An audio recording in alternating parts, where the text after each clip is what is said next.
Frankenstein, or The Modern Prometheus, by Mary Wollstonecraft, Godwin, Shelley. Chapter 11. It is with considerable difficulty that I remember the original era of my being. All the events of that period appear confused and indistinct. A strange multiplicity of sensations seized me, and I saw, felt, heard, and smelt at the same time, and it was, indeed, a long time before I learned to distinguish between the operations of my various senses. By degrees, I remember, a stronger light pressed upon my nerves, so that I was obliged to shut my eyes. Darkness then came over me and troubled me, but hardly had I felt this when, by opening my eyes, as I now suppose, the light poured in upon me again. I walked and, I believe, descended, but I presently found a great alteration in my sensations. Before, dark and opaque bodies had surrounded me, impervious to my touch or sight, but I now found that I could wander on at liberty, with no obstacles which I could not either surmount or avoid. The light became more and more oppressive to me, and the heat wearying me as I walked, I sought a place where I could receive shade. This was the forest near Ingolstadt, and here I lay by the side of a brook resting from my fatigue, until I felt tormented by hunger and thirst. This roused me from my nearly dormant state, and I ate some berries which I found hanging on the trees or lying on the ground.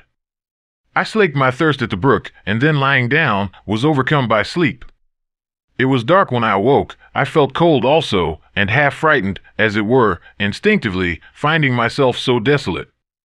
Before I had quitted your apartment, on a sensation of cold, I had covered myself with some clothes, but these were insufficient to secure me from the dews of night. I was a poor, helpless, miserable wretch, I knew, and could distinguish nothing, but feeling pain invade me on all sides, I sat down and wept. Soon a gentle light stole over the heavens and gave me a sensation of pleasure. I started up and beheld a radiant form rise from among the trees. The moon, I gazed with a kind of wonder. It moved slowly, but it enlightened my path, and I again went out in search of berries. I was still cold when under one of the trees I found a huge cloak, with which I covered myself and sat down upon the ground. No distinct ideas occupied my mind, all was confused. I felt light, and hunger, and thirst, and darkness. Innumerable sounds rang in my ears, and on all sides various scents saluted me. The only object that I could distinguish was the bright moon, and I fixed my eyes on that with pleasure. Several changes of day and night passed, and the orb of night had greatly lessened, when I began to distinguish my sensations from each other. I gradually saw plainly the clear stream that supplied me with drink and the trees that shaded me with their foliage. I was delighted when I first discovered that a pleasant sound, which often saluted my ears, proceeded from the throats of the little winged animals who had often intercepted the light from my eyes. I began also to observe, with greater accuracy, the forms that surrounded me and to perceive the boundaries of the radiant roof of light which canopied me. Sometimes I tried to imitate the pleasant songs of the birds, but was unable. Sometimes I wished to express my sensations in my own mode, but the uncouth and inarticulate sounds which broke from me frightened me into silence again. The moon had disappeared from the night, and again, with a lessened form, showed itself, while I still remained in the forest. My sensations had by this time become distinct, and my mind received every day additional ideas. My eyes became accustomed to the light and to perceive objects in their right forms. I distinguished the insect from the herb, and by degrees, one herb from another. I found that the sparrow uttered none but harsh notes, whilst those of the blackbird and thrush were sweet and enticing. One day, when I was oppressed by cold, I found a fire which had been left by some wandering beggars, and was overcome with delight at the warmth I experienced from it.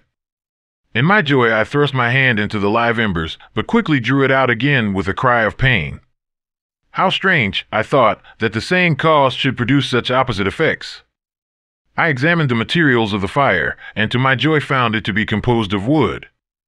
I quickly collected some branches, but they were wet and would not burn. I was pained at this, and sat still watching the operation of the fire. The wet wood which I had placed near the heat dried and itself became inflamed. I reflected on this, and by touching the various branches, I discovered the cause and busied myself in collecting a great quantity of wood, that I might dry it and have a plentiful supply of fire. When night came on and brought sleep with it, I was in the greatest fear lest my fire should be extinguished. I covered it carefully with dry wood and leaves and placed wet branches upon it, and then, spreading my cloak, I lay on the ground and sank into sleep. It was morning when I awoke, and my first care was to visit the fire. I uncovered it, and a gentle breeze quickly fanned it into a flame. I observed this also and contrived a fan of branches, which roused the embers when they were nearly extinguished. When night came again, I found, with pleasure, that the fire gave light as well as heat, and that the discovery of this element was useful to me in my food, for I found some of the offals that the travelers had left had been roasted, and tasted much more savory than the berries I gathered from the trees. I tried, therefore, to dress my food in the same manner, placing it on the live embers. I found that the berries were spoiled by this operation, and the nuts and roots much improved. Food, however, became scarce, and I often spent the whole day searching in vain for a few acorns to assuage the pangs of hunger. When I found this, I resolved to quit the place that I had hitherto inhabited, to seek for one where the few wants I experienced would be more easily satisfied. In this emigration I exceedingly lamented the loss of the fire which I had obtained through accident and knew not how to reproduce it. I gave several hours to the serious consideration of this difficulty, but I was obliged to relinquish all attempt to supply it, and wrapping myself up in my cloak, I struck across the wood towards the setting sun. I passed 3 days in these rambles, and at length discovered the open country. A great fall of snow had taken place the night before, and the fields were of one uniform white. The appearance was disconsolate, and I found my feet chilled by the cold damp substance that covered the ground. It was about 7 in the morning, and I longed to obtain food and shelter. At length I perceived a small hut, on a rising ground, which had doubtless been built for the convenience of some shepherd. This was a new sight to me, and I examined the structure with great curiosity. Finding the door open, I entered. An old man sat in it, near a fire, over which he was preparing his breakfast. He turned on hearing a noise, and perceiving me, shrieked loudly, and quitting the hut, ran across the fields with a speed of which his debilitated form hardly appeared capable. His appearance, different from any I had ever before seen, and his flight somewhat surprised me. But I was enchanted by the appearance of the hut. Here the snow and rain could not penetrate, the ground was dry, and it presented to me then as exquisite and divine a retreat as pandemonium appeared to the demons of hell after their sufferings in the lake of fire. I greedily devoured the remnants of the shepherd's breakfast, which consisted of bread, cheese, milk, and wine. The latter, however, I did not like. Then, overcome by fatigue, I lay down among some straw and fell asleep. It was noon when I awoke, and allured by the warmth of the sun, which shone brightly on the white ground, I determined to recommence my travels, and, depositing the remains of the peasant's breakfast in a wallet I found, I proceeded across the fields for several hours, until at sunset I arrived at a village. How miraculous did this appear! The huts, the neater cottages, and stately houses engaged my admiration by turns. The vegetables in the gardens, the milk and cheese that I saw placed at the windows of some of the cottages, allured my appetite. One of the best of these I entered, but I had hardly placed my foot within the door before the children shrieked, and one of the women fainted. The whole village was roused, some fled, some attacked me, until, grievously bruised by stones and many other kinds of missile weapons, I escaped to the open country and fearfully took refuge in a low hovel, quite bare, and making a wretched appearance after the palaces I had beheld in the village. This hovel, however, joined a cottage of a neat and pleasant appearance, but after my late dearly bought experience, I dared not enter it. My place of refuge was constructed of wood, but so low that I could with difficulty sit upright in it. No wood, however, was placed on the earth, which formed the floor, but it was dry, and although the wind entered it by innumerable chinks, I found it an agreeable asylum from the snow and rain. Here, then, I retreated and lay down happy to have found a shelter, however miserable, from the inclemency of the season, and still more from the barbarity of man. As soon as morning dawned I crept from my kennel, that I might view the adjacent cottage and discover if I could remain in the habitation I had found. It was situated against the back of the cottage and surrounded on the sides, which were exposed by a pigsty and a clear pool of water. One part was open, and by that I had crept in, but now I covered every crevice by which I might be perceived with stones and wood, yet in such a manner that I might move them on occasion to pass out. All the light I enjoyed came through the sty, and that was sufficient for me. Having thus arranged my dwelling and carpeted it with clean straw, I retired, for I saw the figure of a man at a distance, and I remembered too well my treatment the night before to trust myself in his power. I had first, however, provided for my sustenance for that day by a loaf of coarse bread, which I purloined, and a cup with which I could drink more conveniently than from my hand of the pure water which flowed by my retreat. The floor was a little raised, so that it was kept perfectly dry, and by its vicinity to the chimney of the cottage it was tolerably warm. Being thus provided, I resolved to reside in this hovel until something should occur which might alter my determination. It was indeed a paradise compared to the bleak forest, my former residence, the rain-dropping branches, and dank earth. I ate my breakfast with pleasure and was about to remove a plank to procure myself a little water when I heard a step, and looking through a small chink, I beheld a young creature, with a pail on her head, passing before my hovel. The girl was young and of gentle demeanor, unlike what I have since found cottagers and farmhouse servants to be. Yet she was meanly dressed, a coarse blue petticoat and a linen jacket being her only garb. Her fair hair was plaited but not adorned. She looked patient yet sad.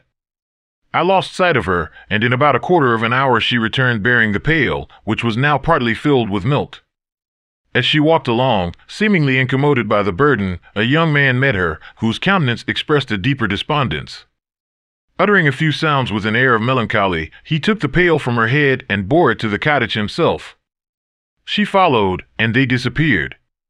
Presently I saw the young man again, with some tools in his hand, cross the field behind the cottage, and the girl was also busied, sometimes in the house and sometimes in the yard. On examining my dwelling, I found that one of the windows of the cottage had formerly occupied a part of it, but the panes had been filled up with wood. In one of these was a small and almost imperceptible chink through which the eye could just penetrate. Through this crevice a small room was visible, whitewashed and clean, but very bare of furniture. In one corner, near a small fire, sat an old man, leaning his head on his hands in a disconsolate attitude. The young girl was occupied in arranging the cottage, but presently she took something out of a drawer, which employed her hands, and she sat down beside the old man, who, taking up an instrument, began to play and to produce sounds sweeter than the voice of the thrush or the nightingale.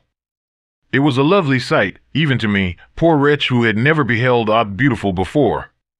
The silver hair and benevolent countenance of the aged cottager won my reverence, while the gentle manners of the girl enticed my love. He played a sweet mournful air which I perceived drew tears from the eyes of his amiable companion, of which the old man took no notice, until she sobbed audibly. He then pronounced a few sounds, and the fair creature, leaving her work, knelt at his feet. He raised her and smiled with such kindness and affection that I felt sensations of a peculiar and overpowering nature. They were a mixture of pain and pleasure, such as I had never before experienced, either from hunger or cold, warmth or food, and I withdrew from the window, unable to bear these emotions. Soon after this the young man returned, bearing on his shoulders a load of wood. The girl met him at the door, helped to relieve him of his burden, and taking some of the fuel into the cottage, placed it on the fire. Then she and the youth went apart into a nook of the cottage, and he showed her a large loaf and a piece of cheese. She seemed pleased and went into the garden for some roots and plants, which she placed in water, and then upon the fire. She afterwards continued her work, whilst the young man went into the garden and appeared busily employed in digging and pulling up roots. After he had been employed thus about an hour, the young woman joined him and they entered the cottage together. The old man had, in the meantime, been pensive, but on the appearance of his companions he assumed a more cheerful air, and they sat down to eat. The meal was quickly dispatched. The young woman was again occupied in arranging the cottage. The old man walked before the cottage in the sun for a few minutes, leaning on the arm of the youth. Nothing could exceed in beauty the contrast between these two excellent creatures. One was old, with silver hairs and a countenance beaming with benevolence and love. The younger was slight and graceful in his figure, and his features were molded with the finest symmetry, yet his eyes and attitude expressed the utmost sadness and despondency. The old man returned to the cottage, and the youth, with tools different from those he had used in the morning, directed his steps across the fields. Night quickly set in, but to my extreme wonder, I found that the cottagers had a means of prolonging light by the use of tapers, and was delighted to find that the setting of the sun did not put an end to the pleasure I experienced in watching my human neighbors. In the evening the young girl and her companion were employed in various occupations which I did not understand, and the old man again took up the instrument which produced the divine sounds that had enchanted me in the morning. So soon as he had finished, the youth began, not to play, but to utter sounds that were monotonous, and neither resembling the harmony of the old man's instrument nor the songs of the birds. I since found that he read aloud, but at that time I knew nothing of the science of words or letters. The family, after having been thus occupied for a short time, extinguished their lights and retired, as I conjectured, to rest.